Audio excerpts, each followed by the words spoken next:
गति का दूसरा समीकरण। गति का दूसरा समीकरण क्या होता है? गति का दूसरा समीकरण होता है हमारा s बराबर ut plus 1/2 at square a square, है ना। जहाँ पे u हम पहले बता चुके हैं, जहाँ पे u हमारा है प्रारंभिक वेग, t हमारा समय है और a हमारा त्वरण है और t हमारा वही समय है, मतलब जो यहाँ पर मतलब उसका स्क्वायर लगा हुआ है। अब देखो यहाँ पर कैसे इसको मतलब गति के दूसरे समीकरण कैसे निकालेंगे, बड़ा आसान है, बस समझने की देरी है। माना कोई वस्तु एक समान त्वरण a से गतिमान है। किससे? यहाँ वेग की बात नहीं कर रहे, यहाँ त्वरण की बात कर रहे हैं कि माना कोई वस्तु एक समान त्वरण a से गतिमान है, एक समान त्वरण से a से गतिमान है। तो देखो जब इसने स्टार्ट किया होगा, वस्तु ने जब चलना स्टार्ट किया होगा तो टाइम वहां पर क्या होगा, जब हम जैसे कोई भी चीज स्टार्ट करते हैं टाइम, तो हम तब स्टार्ट करने के जस्ट पहले तो टाइम 0 रहता है। तो क्षण t यानी टाइम t बराबर 0 पर उसका वेग कितना है u। प्रारंभिक वेग की बात है, ये मैंने कहा था ना u प्रारंभिक वेग है। प्रारंभिक वेग हमारा कब रहेगा? t बराबर 0 पे, ठीक है। तो t बराबर 0 पे उसका प्रारंभिक वेग क्या है? u है। और क्षण t बराबर, अब देखो t बराबर 0 पे तो हो गया हमारा प्रारंभिक वेग u, लेकिन अब क्षण यानी टाइम, अब हमने क्या करा, क्षण को हमने ले लिया t, अब उसको t ही ले लिया, अभी ले लिया था t बराबर 0, अब ले लिया उसको t, टाइम को क्या ले लिया t। तो टाइम t पर यानी क्षण t पर अब उसका वेग क्या हो गया? v हो गया। पहले था u, अब हो गया v, तो वेग हो गया v। तो अब जब वेग में कुछ परिवर्तन हुआ तो फिर विस्थापन भी होगा वस्तु में। तो हमने क्या लिखा यहाँ, तब वस्तु का कुल विस्थापन s है। विस्थापन क्या है? s, यहाँ पर ये s है, s, तब वस्तु का विस्थापन s है, ठीक है। तो वस्तु का औसत वेग क्या हो जाएगा? अच्छा ये बताओ, देखो हमने कुछ नहीं किया अभी, हमने क्या करा है, फिर से एक बार रिपीट कर रहा हूं, आप लोग कंफ्यूज मत होना। एक वस्तु थी, एक समान त्वरण a से गतिमान हो रही है, एक समान त्वरण a से गतिमान हो रही है और टाइम t बराबर 0 पे उसका प्रारंभिक वेग क्या है? u है। और टाइम t बराबर t पर, यानी मतलब टाइम को t माना, तो उस समय उसका वेग हो गया v, स्मॉल v, यानी ये हो गया उसका अंतिम वेग, ठीक है। तो उसमें जब वेग में कुछ परिवर्तन हुआ, u से वेग हो गया v और टाइम 0 से हो गया t, तो वस्तु में क्या विस्थापन हुआ, उसको हमने s मान लिया, ठीक है। अब देखो, तब वस्तु का औसत वेग, तो औसत कैसे निकालते हैं? कोई भी चीज है, जैसे दो संख्याओं का औसत निकालना है तो उन दोनों को हम जोड़ देते हैं और उसमें डिवाइडेड बाय 2 कर देते हैं। ऐसे यहाँ पर दो चीजें हैं, हमारे दो वेग हैं, एक प्रारंभिक वेग u था और अंतिम वेग v हो गया, तो u प्लस v अपॉन 2 ये हो गया हमारा औसत वेग, ठीक है। औसत वेग हमारा क्या होगा? u plus v upon 2। अच्छा, आप लोग ये जानते होंगे कि वेग बराबर होता है, देखो चलो यहाँ औसत वेग की चर्चा हो रही, औसत को होता है, वेग बराबर होता है विस्थापन यानी कि दूरी बटे समय। ये तो हम जानते हैं फॉर्मूला, बचपन से पढ़ते आ रहे हैं, मतलब छोटी क्लास में पढ़ा है हमने। वेग बराबर होता है दूरी बटे समय।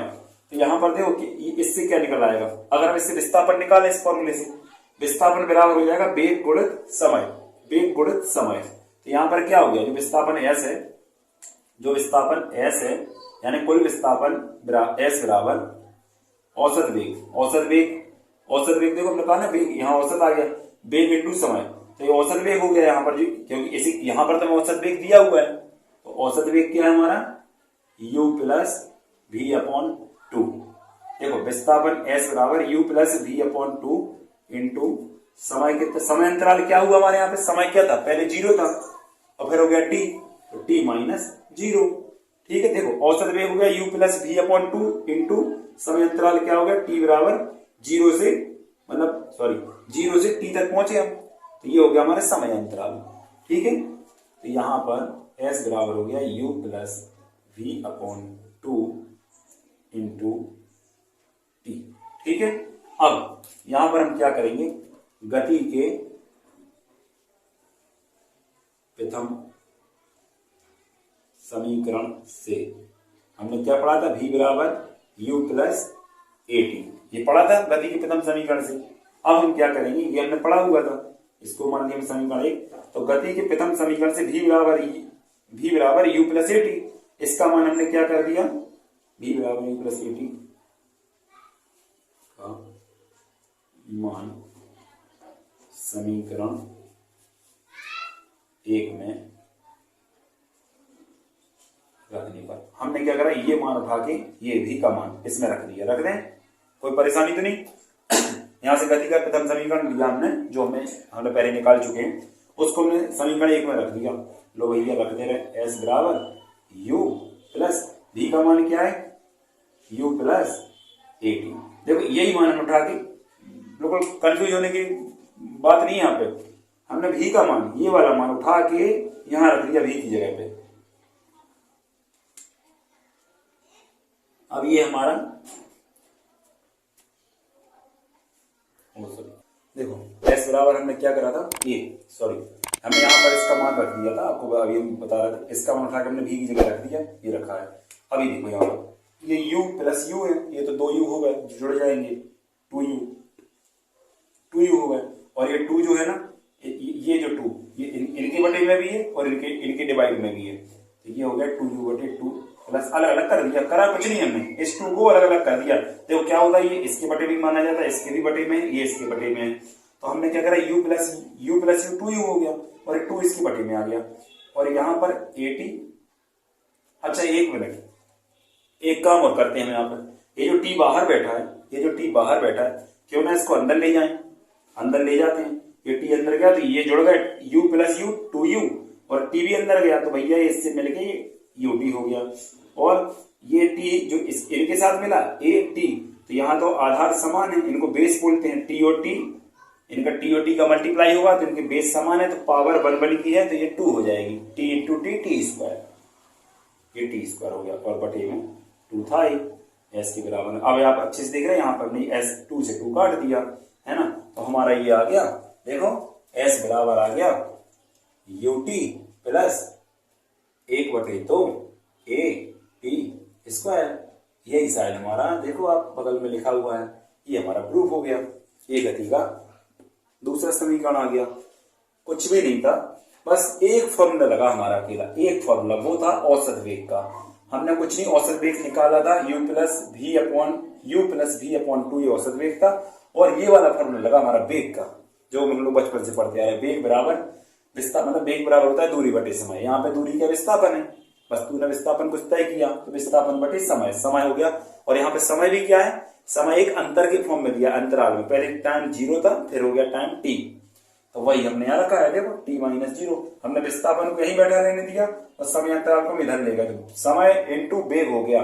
ये देखो वेग इंटू समय हो गया बराबर विस्थापन है। बस यहाँ s बराबर ये आ गया, समय ये रखा हमने, और यहाँ पर प्रथम समीकरण से इसकी वैल्यू रख दी, ये हमारा प्रूफ हो गया। बस इतना सा था। और ये बिल्कुल इंपॉर्टेंट क्वेश्चन है, ये गति के तीनों समीकरण आपको हर साल एग्जाम में पूछ ही लिए जाते हैं लगभग।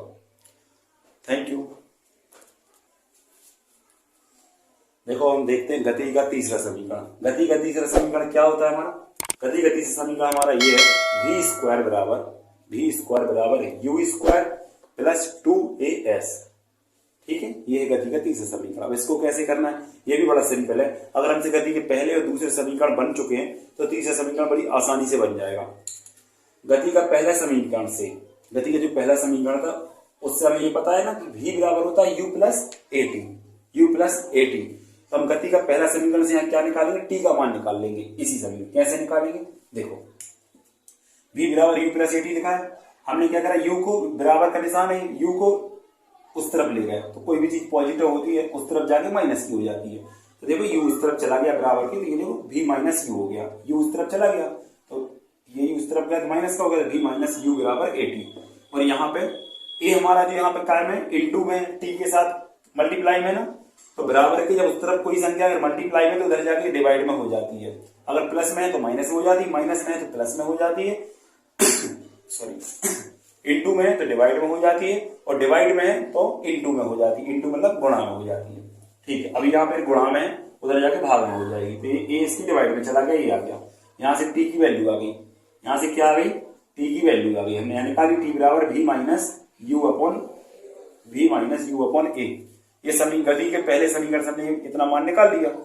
अब हम जानते हैं किंतु विस्थापन बराबर होता है औसत वेग इंटू समय अंतराल। अभी गति के दूसरे समीकरण में हमने देखा था, औसत वेग इंटू समय अंतराल। औसत वेग क्या था हमारा, v प्लस यू, दो ही तो वेग थे, एक प्रारंभिक वेग एक अंतिम वेग, v प्लस यू अपॉन 2, ये था हमारा औसत वेग ये वाला, और इंटू टी, क्योंकि समयांतराल हमारा टी माइनस जीरो था तो टी बचा था, ठीक है। तो यहाँ पे टी की वैल्यू हमारी क्या है, v माइनस यू अपॉन ए, ये वाली वैल्यू हम उठा के, ये वाली वैल्यू उठा के हम यहाँ रख देंगे, ये वाली वैल्यू उठा के हम यहाँ रख देंगे, तो हमने ये रख दी, ठीक है, ये रख दी।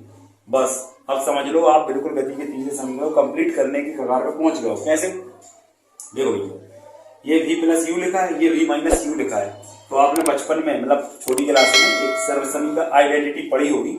ये आइडेंटिटी ऐसी थी, a plus b into a minus b equal to होता है a square minus b square. ये पढ़ा होगा आपने बचपन में, है ना, ये वाली आइडेंटिटी। बस यहाँ पर भी यही देखो, ये वाली आइडेंटिटी लग जाएगी, ये v plus u minus b minus u into में, तो ये हो गया हमारा v square minus u square, ये वाली आइडेंटिटी लगती है हमारी, ठीक है।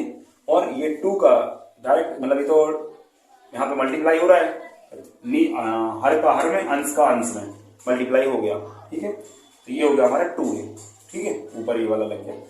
अब यहाँ पे हम क्या देख रहे हैं, s बराबर आ गया, कुछ नहीं करना अपन को, ये 2a को भैया इस तरफ ले जाओ, 2a को इस तरफ ले गया, तो यहाँ ही मैंने अभी बोला था कि बराबर का निशान है, और ये देखो 2a कायम है इसके डिवाइड में है, तो इस तरफ जाके कायम हो जाएगा मल्टीप्लाई में है, तो हम उधर ले जाके उसको इस तरफ ले गए, तो देखो ये 2as हो जाएगा, तो हमने 2as इधर लिख दिया उसको उठा के, और ये वाला हमने यहाँ उतार दिया, ठीक है।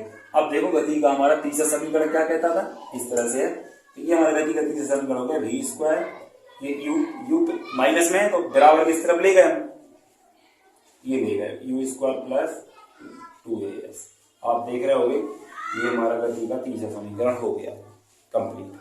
तो आपने देखा गति के समीकरणों में कहीं भी कोई भी परेशानी नहीं गई, बस आपको थोड़ा सा ध्यान देना है कि कौन सा प्रारंभिक वेग है और कौन सा हमारा अंतिम वेग है, और कहाँ टी टाइम को हम t मान रहे हैं, विस्थापन को s मान रहे हैं, और त्वरण को हम स्मॉल a मान रहे हैं, ये सब स्मॉल में है ना। तो कैसा लगा आपको हमारा वीडियो, कमेंट करके जरूर बताइएगा, ताकि हम इस तरह से और भी वीडियो बनाएं, ठीक है। इससे क्या है, हमारा आप लाइक करोगे, हमारे चैनल को सब्सक्राइब करोगे, इससे क्या होगा, मेरा मनोबल बढ़ेगा, तो मैं और अच्छे से वीडियो बनाऊंगा, ठीक है। Thank you.